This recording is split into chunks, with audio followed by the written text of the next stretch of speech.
Magandang hapon mga bata. Magandang hapon po, ma'am. Ngayon naman, magpapakilala muna kami bago ang lahat. Ako nga pala si Teacher Ruth Elaine. Ako naman si Teacher Isko. At maaari pa kayong magsitayo para sa ating panalangin. Janet, pamunahan mo ang ating panalangin. Sa ngalan ng Ama, ng Anak, ng Espiritu Santo. Amen. Amen. Bago kayo umupo, pakipulot ng mga basura sa inyong ilalim ng upuan at ayusin ang mga upuan. So, mga bata, bago tayo pumunta sa ating bagong tumungo sa ating talakayan ngayon, meron muna kaming ipapakitang mga larawan ni Teacher Isko or Francisco at bibigyan nyo ng isang pangungusap lamang base sa larawan namin ipapakita. Larawan, Mahangin. very good. Malungkot na mukha. Very good. Masaya. Very good. Ngayon mga bata, may mga ideya na ba kayo sa ating talakayin ngayon? Opo. Magaling. Ang ating tatalakayin ngayon ay tungkol sa pang-uri o salitang naglalarawan. Janet, pakibasa. Ang mga pang-uri ay mga salitang naglalarawan ng isang bagay, tao, lugar o pangyayari.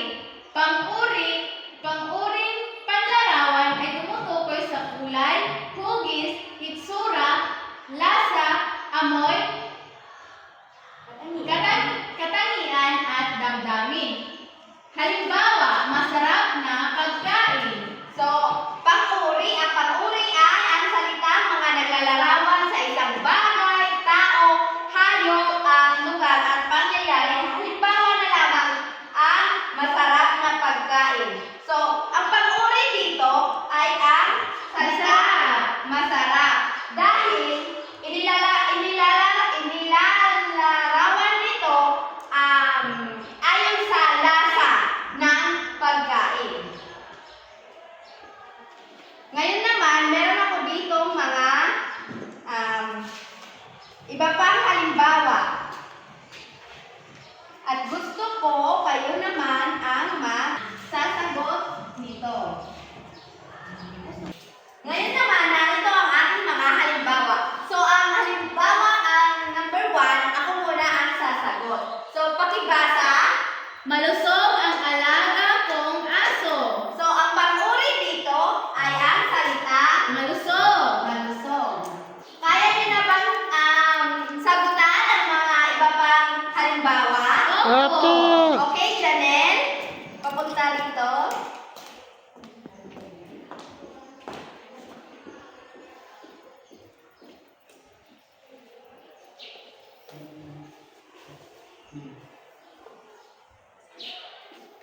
Pakibasa yung sinagutan. Kulay kahel ang binili niyang bola. So, ano ang pang-uri dyan? Kahel. Very good. Humiram siya ng 4 na aklat sa akin. Ang pang-uri, 4. very good. Ang puno sa aming bakuran ay maliit. At ang pang-uri ay Maliit. very good. Sinipa niya ang bilog na bola. At ang pang-uri, Bilog. magaling, Janelle. Meron ako dito mahiwagang kahon. Ang larawan nito, ang laman nito ay mga larawan at ilalarawan nyo ang mga napunot nyo gamit ang angkop na pang-uri. Janelle, maaari ka bang pumunta dito sa harap at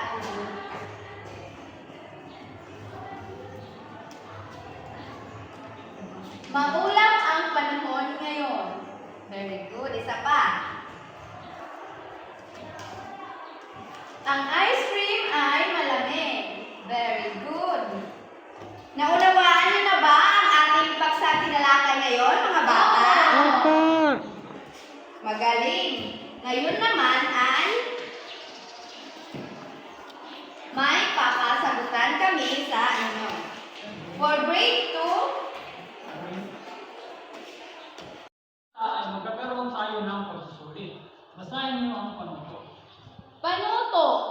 pamamagitan ng mga salitang naglalarawan sa bagay, tao, hayop, lugar at pangyayari. Para naman sa baitang tatlo, ito ang iyong pagsusulit.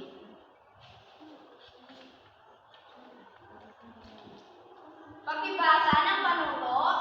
Punan ng patlang ng tamang sagot. Pumili lamang kayo ng inyong kasagutan sa loob ng kahon. Okay, tapos na ba ang lahat? Opo. Okay, mga bata, ano nga ulit ang ating tinalakay ngayon? Ang tinalakay natin ngayon ay pang-uri o salitang naglalarawan. Maaari ka bang magbigay ng isang halimbawa ng salitang may pangkuri? Masarap ang pagkain.